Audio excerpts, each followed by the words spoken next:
Mata upe tolu se fuluvalu. Ua tuuina Yeremia i le lua. Ua ave ina e o ia.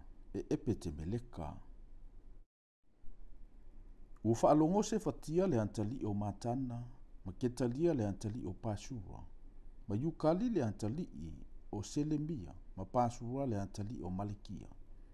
I upu ua whai atua ia Yeremia i le nuu uma. Ua whape atu. O loo whapeo na whetalai mai o Yehova. O le nofo i le a ainei o ti e le pelu. Ma le onge, ma le whaamai. A o le alu atu i tangata o kaletai e ola ia. E avea fo ilo na ola ma na vete. E ola fo ia. O loo whapeo na whetalai mai o Yehova. E tuina lava le nei a ai lima o le tu taua le tupo Papelonia. La antou te a e ai. O na whai atua i le o li i le tupu. Ia whasi o tia lava le nei tangata.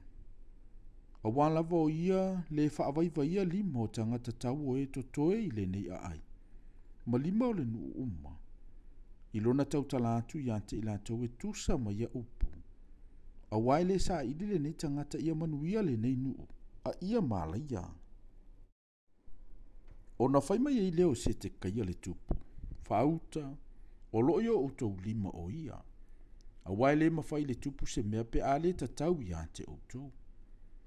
O na lātou whetangofi e le ia Yeremia, ma tuina atu o ia le lua Malikia le antali o le tupu.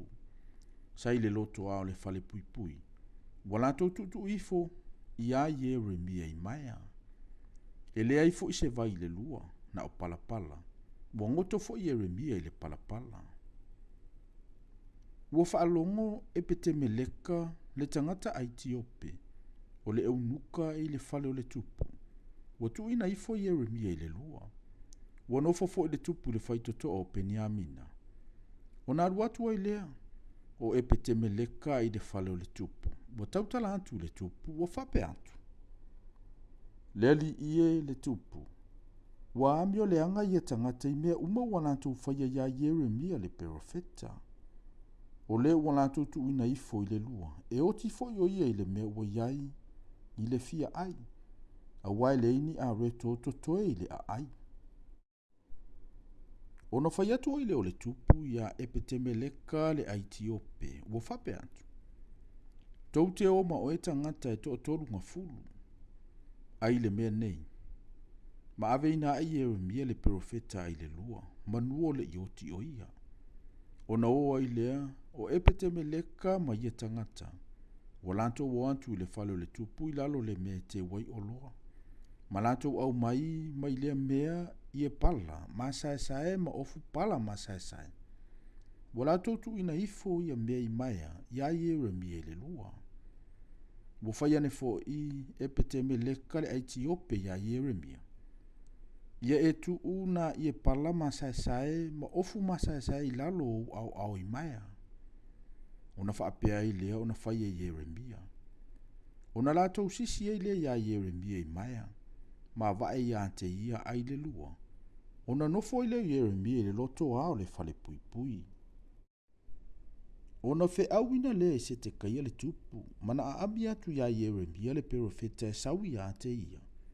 I lona tolo fai toto i le falo Jehova. Mo fai atu fo i le tupu ia Yeremia.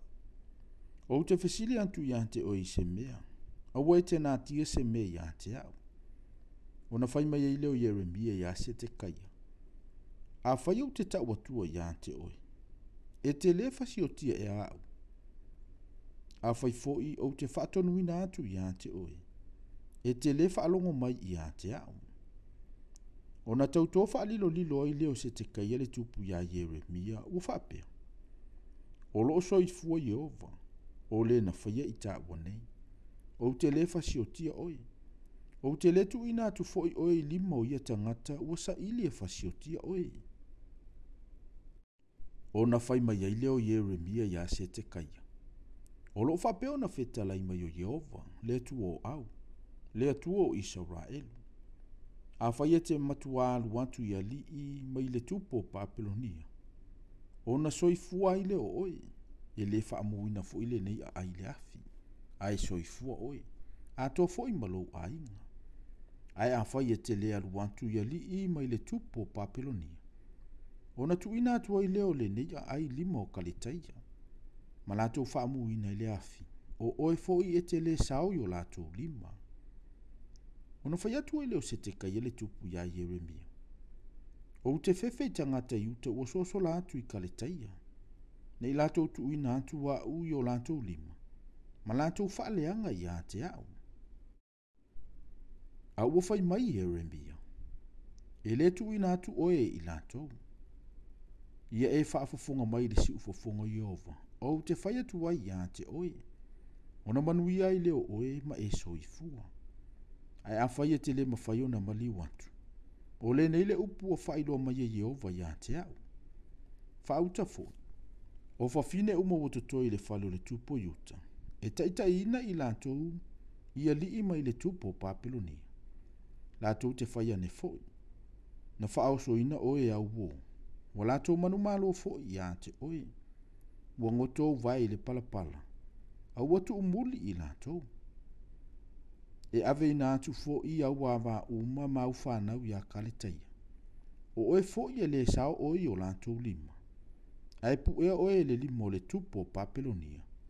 O oe fo i e mu waile nei a ai le afi. O na whai atu ai leo se te kaia i a Yeremia. A wana iloa se tasi o ia upu. O na e le oti ai lea. Pe a whai fo i e whaalongo li i wa tātau tāla talama oe.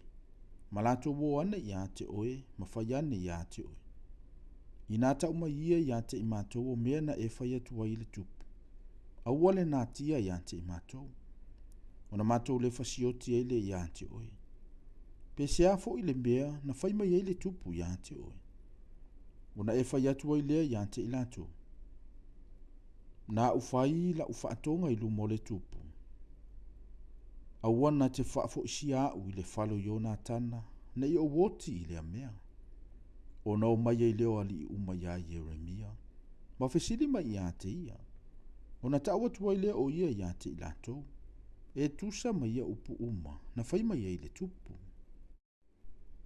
O na lato o ese ai le i a te ia, o le to e tautala. A wana le langona se tasi le tautalanga. Wano fo Yeremia le loto ale fale pui pui, wo o le aso na e ai Jerusalema. Na iai fo i o ia, ina ua e a Jerusalema.